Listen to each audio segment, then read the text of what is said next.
Salam Bapak Ibu dan saudara terkasih di dalam nama Tuhan Yesus, dimanapun Anda berada dan dimanapun Anda bisa mendengar rekaman ini, kita bertemu dalam program Jumpa dengan Tuhan untuk edisi hari ini.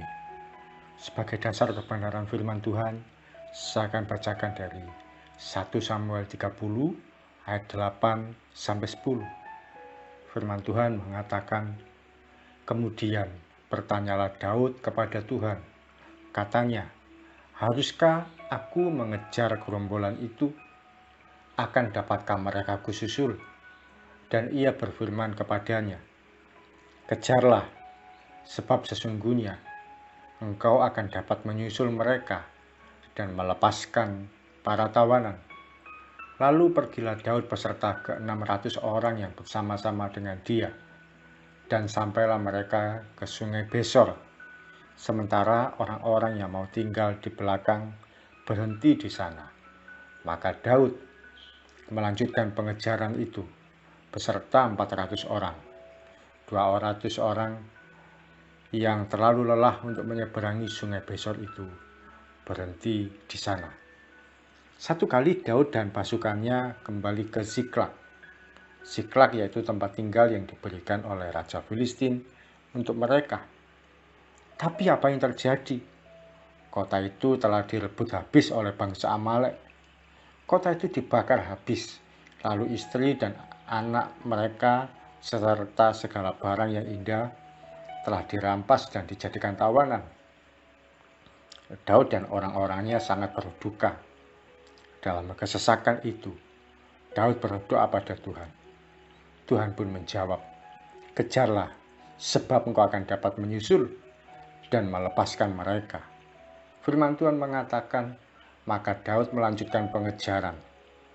Pada akhir kisah ini kita tahu bahwa bangsa Amalek itu pun dapat dikalahkan. Kemudian istri dan anak mereka dapat dibebaskan. Demikian juga mereka mendapatkan banyak jarahan. Hari ini kita memasuki hari yang baru, minggu yang baru, dan bulan yang baru. Bisa jadi di waktu yang lalu ada kehidupan kita yang gagal oleh karena diserang bangsa Amalek dalam tanda kutip. Amalek lambang kegagalan, kehancuran, merusak, mencuri, dan merampas. Ingat, firman Tuhan berkata, pencuri datang untuk mencuri, membunuh, dan membinasakan. Dan kita tahu bahwa pencuri itu adalah iblis atau kuasa kegelapan yang mengambil hal yang terbaik dalam kehidupan kita. Bulan lalu bisa jadi ada target yang tidak tercapai sehingga Anda gagal mencapai upah yang maksimal. Ada juga yang usahanya tidak berjalan dengan lancar.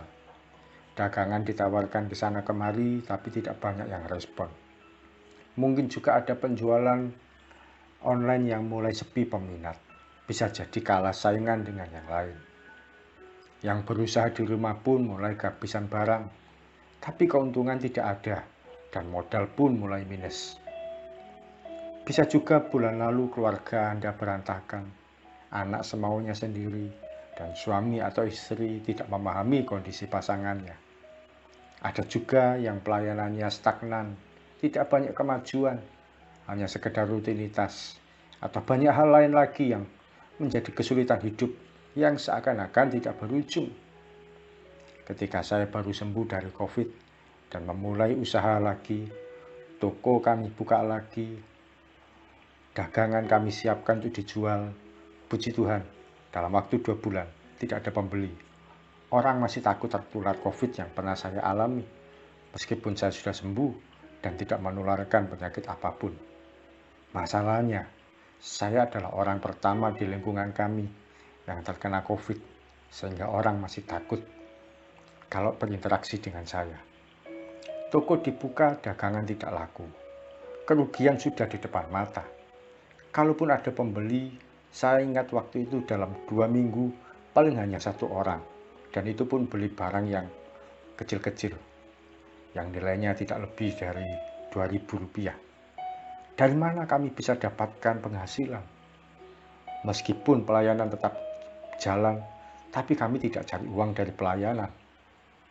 Dalam satu kesempatan, saya pun berdoa Mohon Tuhan pulihkan usaha kami. Mohon Tuhan menaruh belas kasihan terhadap usaha yang kami jalankan. Tuhan begitu baik dan menyediakan pertolongan tak terduga. Tidak lama setelah saya sembuh dari COVID, toko kami mendapatkan bantuan UMKM berupa modal uang sebanyak 1 juta rupiah dari ikatan alumni SMP saya. Uang itu ditambah sisa uang yang ada kami gunakan untuk modal berjualan LPG. Kami pun mulai melanjutkan usaha yang Tuhan percayakan ini. Pelan tapi pasti Tuhan memberkati dan memulihkan toko ini dengan mendatangkan pembeli yang mencari kebutuhannya hingga hari ini. Saat ini mari kita hadapkan pada Tuhan semua pergumulan yang kita hadapi. Kita bawa dalam doa. Kita berkati usaha yang kita tekuni saat ini. Selanjutnya, terimalah pesan Tuhan bahwa kita akan melepaskan para tawanan. Melepaskan para tawanan artinya kita mengambil kembali kondisi keuntungan yang sempat tertahan dan tertunda. Atau kita mengalami lagi kondisi baik yang dulu pernah kita alami tapi sekarang sudah hilang di depan mata kita. Sebagaimana Daud yang melanjutkan pengejaran, saatnya kita melanjutkan usaha. Anda yang berdagang di rumah, di pasar, di ruko, atau yang secara online, atau Anda yang melayani jasa, mari melanjutkan usaha lagi. Jangan putus asa, kumpulkan kembali semangat dan iman Anda yang bisa jadi sudah menjadi puing-puing yang berantakan. Anda yang bekerja sebagai pegawai atau karyawan pun mungkin bisa jadi selama ini aman karena terima gaji bulanan. Tapi mungkin ada yang sudah mulai mengalami kejenuhan, ada yang mulai mengalami titik jenuh dan merasa tidak betah saya ada di sini. Mau keluar, tapi nanti kerja apa? Tidak keluar, tapi bagaimana kondisi saya ada di dalam? Tidak betah. Mari kumpulkan lagi semangat dan iman Anda untuk meraih rezeki yang menjadi bagian Anda. Demikian juga yang dalam kondisi gagal dalam berumah tangga. Doakan lagi anak dan pasangan hidup Anda. Demikian juga yang melayani, benahi lagi pelayanan yang selama ini terbengkalai. Yakin dan percaya oleh pertolongan Tuhan, bulan ini dan bulan-bulan selanjutnya kita bisa mengalami kemenangan dan pemulihan seutuhnya. Mari kita datang pada Tuhan. Bapa yang kami sembah di dalam nama Yesus, Bapa yang dikenal dengan belas kasihan dan kemurahan hati. Tuhan, kami hadapkan kepadamu setiap pergumulan kami, khususnya dalam usaha yang ditekuni oleh anak-anak-Mu Tuhan. Bisa jadi di hari-hari kemarin, di minggu-minggu kemarin, di bulan yang kemarin baru kami lewati ini Tuhan. Kami mengalami kegagalan dalam keuntungan yang kami dapatkan. Tidak seberapa keuntungan yang kami dapatkan. Bahkan mungkin tidak ada keuntungan. Hanya sekedar pas atau bahkan minus defisit yang kami alami. Tuhan, melalui doa ini kami memberkati setiap anak-anak-Mu dalam usaha mereka.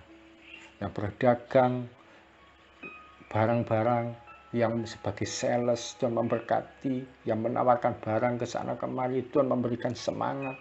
Yang berusaha kuliner ya Tuhan, apapun itu, makanan kecil, makanan berat, makanan ringan, ataupun makanan yang makanan pokok dan sebagainya, kan berdoa di dalam nama Yesus. Tuhan pulihkan setiap usaha anak-anak-Mu ya Tuhan, yang berjualan di pasar, di kios, yang berusaha di ruko, yang berusaha dari rumah, yang berusaha secara online, bahkan yang berusaha secara jasa Tuhan, ojek online atau apapun. Kami memberkati ya Tuhan di dalam nama Yesus. Kiranya anugerah Tuhan dinyatakan, sehingga pekerjaan mereka, usaha mereka tidak akan menjadi sia-sia, akan mendatangkan keuntungan kembali Tuhan.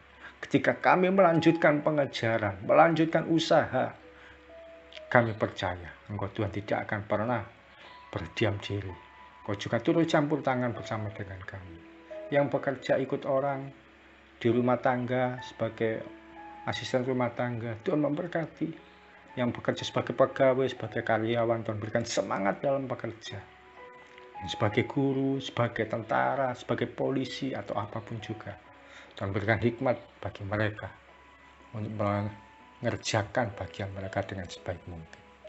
Terima kasih Tuhan Yesus, berkati juga setiap keluarga anak-anak-Mu yang berantakan, di dalam nama Yesus dipulihkan.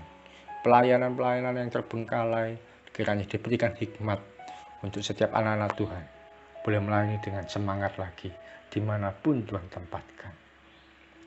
Mari Bapak, Ibu, dan Saudara, buka kedua tangan, maka terimalah berkat Abraham, yang adalah berkat kekayaan, dari kondisi minus defisit menjadi penuh berkelimpahan. Maka terimalah berkat Ishak, yang adalah berkat mujizat, dari tidak ada menjadi ada, dari kondisi tidak mungkin menjadi mungkin. Maka terimalah berkat Yakub, yang adalah berkat perubahan karakter, dari seorang yang penipu dipakai oleh Tuhan menjadi seorang yang luar biasa, dari seorang berkarakter buruk diubahkan oleh Tuhan menjadi karakter yang indah. Dan kita terima semuanya dalam satu nama, Tuhan Yesus Kristus, Tuhan yang ajaib. Dan sama-sama kita berkata, amin. Selamat melanjutkan pengejaran, melanjutkan usaha Anda, melanjutkan segala sesuatu yang Tuhan percayakan, melanjutkan pekerjaan yang jadi bagian kita. Salam dari saya, Uki Raharjo dari Mitspa Ministry. Tetap setia sampai garis akhir. Tuhan Yesus memberkati.